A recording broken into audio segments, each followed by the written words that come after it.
Major intel alert. The fuse has been lit. Whether you're holding 500 XRP or 50,000, this is the moment the entire system has been counting down to. Hang tight for the next 60 seconds, because what's about to unfold could ignite the biggest chain reaction in financial history.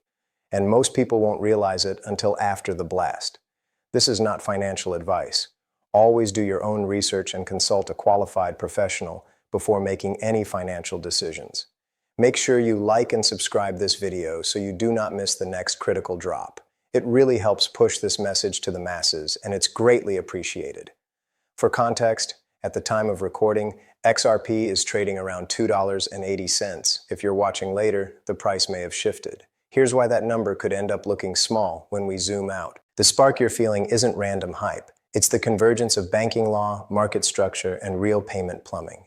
Ripple didn't spend a decade building flashy demos. They built pipes. And right now, those pipes are about to connect directly into the American financial mainframe.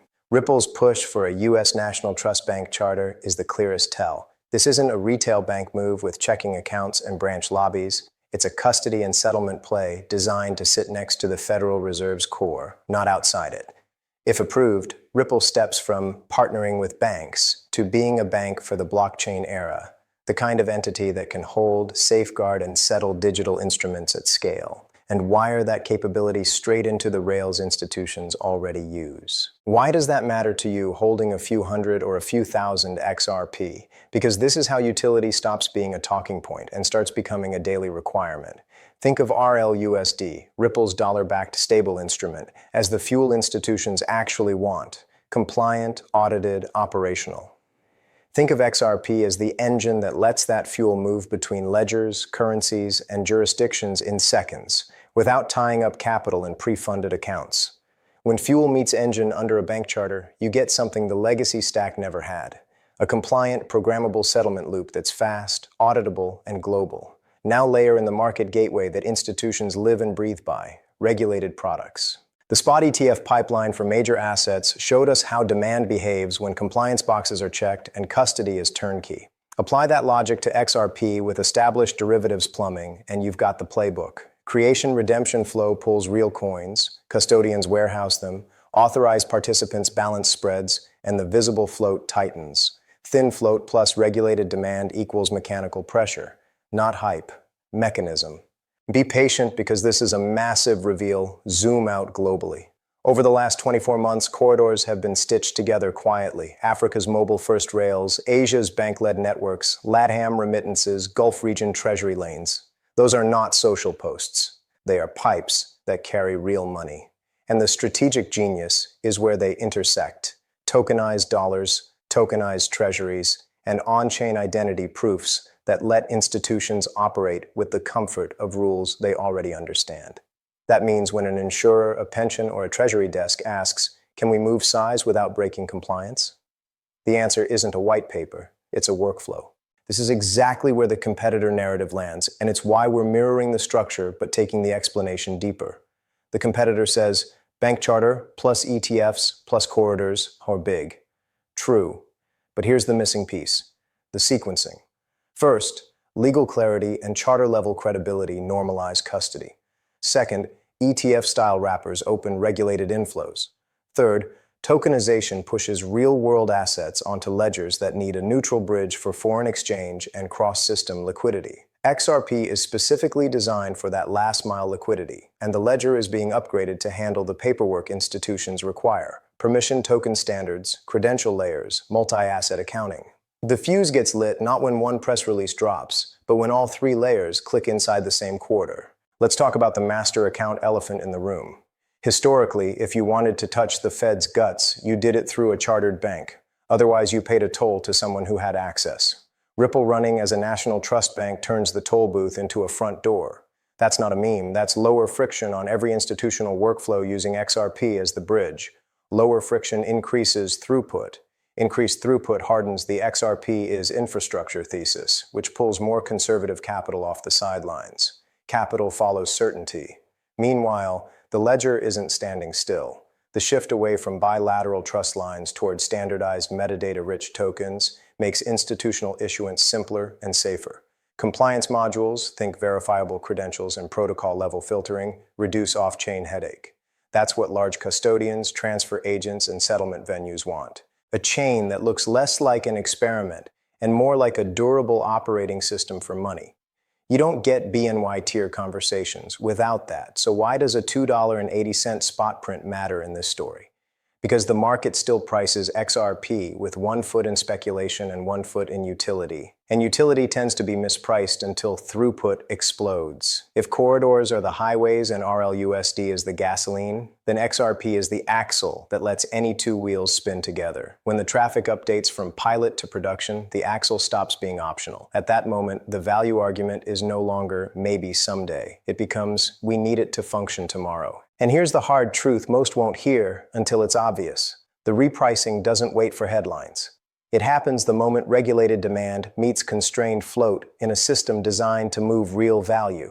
We've watched this movie with other assets. Sometimes the market tiptoes, sometimes it leaps. What decides that isn't Twitter sentiment, it's plumbing. Right now, the plumbing is being rethreaded around custody, creation, redemption, tokenized asset issuance, and corridor activation. That is why the fuse metaphor isn't drama, it's physics. By the end of this, you'll know exactly how the ignition sequence works, where the pressure builds first, and what signals will tell you the blast has already begun. The payoff is simple. Why a modest bag can behave like a lever when the system flips from narrative to necessary.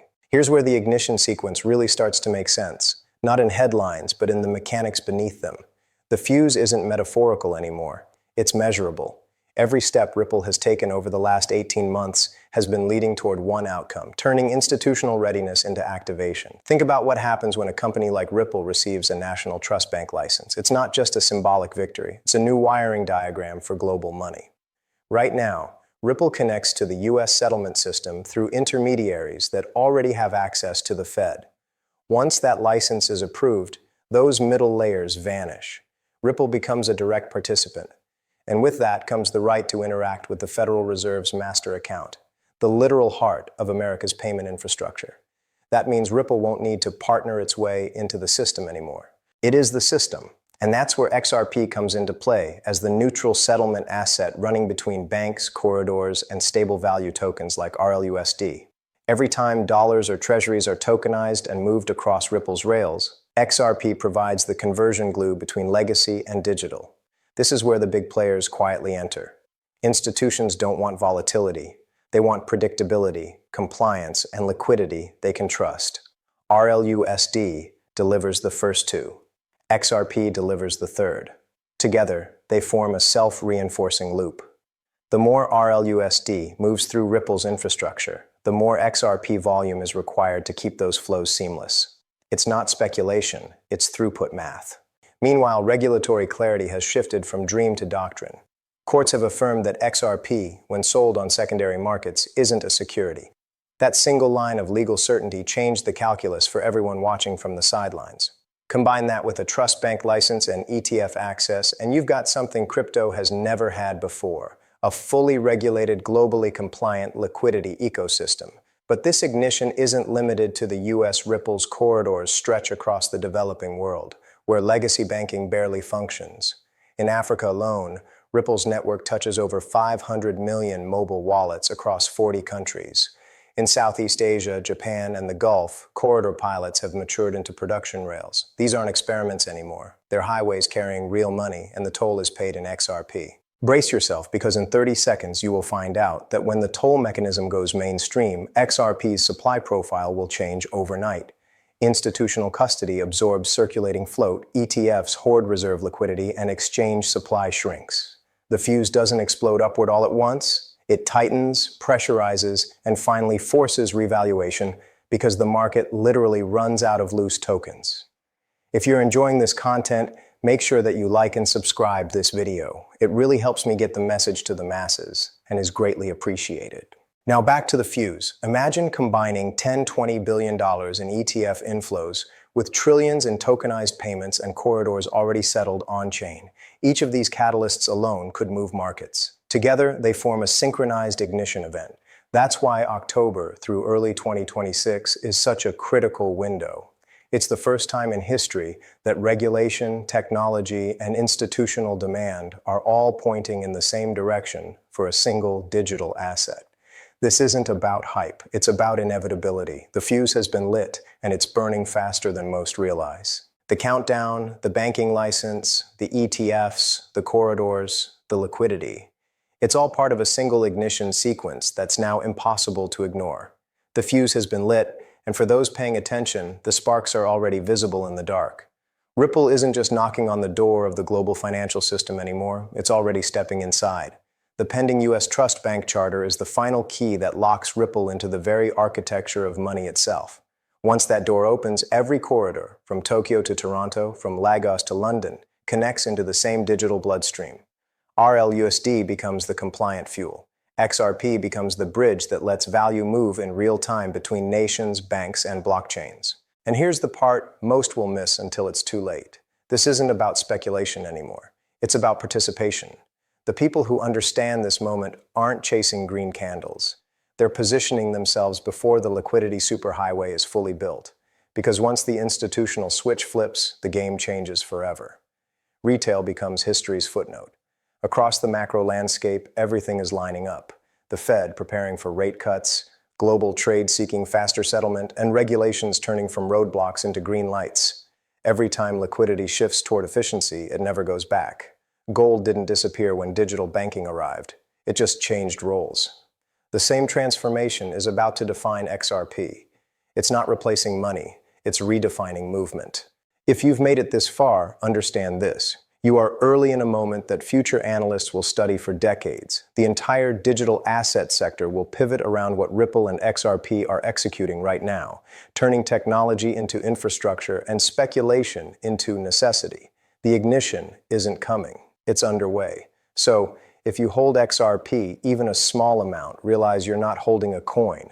You're holding a stake in the operating system of the next global financial era. The institutions are loading in silently. The corridors are sinking, and the spark that was once rumor is now becoming reality. If this message resonates with you, hit that like button and subscribe right now. Don't miss the next critical update. Every subscriber here is part of a global awakening, a movement of independent thinkers breaking free from the old financial matrix and stepping into the future before the rest of the world even realizes what's happening. This is the ignition, and it's already begun.